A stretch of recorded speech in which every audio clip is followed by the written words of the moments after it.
பாஜகவின் தவறான கொள்கைகளின் விளைவுகளை ராணுவ வீரர்கள் அனுபவித்து வருவதாக மக்களவை எதிர்க்கட்சித் தலைவர் ராகுல் காந்தி குற்றம் சாட்டியுள்ளார்.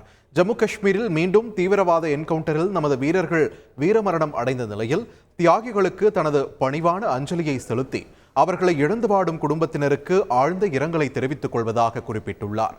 இதுபோன்ற கொடூரமான சம்பவங்கள் ஒன்றன் பின் ஒன்றாக நடந்து வருவது மிகவும் வருத்தமும் கவலையும் அளிப்பதாகவும், தொடர்ச்சியான பயங்கரவாத தாக்குதல்கள் ஜம்மு காஷ்மீரின் மோசமான நிலையை வெளிப்படுத்துவதாகவும் ராகுல் காந்தி குறிப்பிட்டுள்ளார்.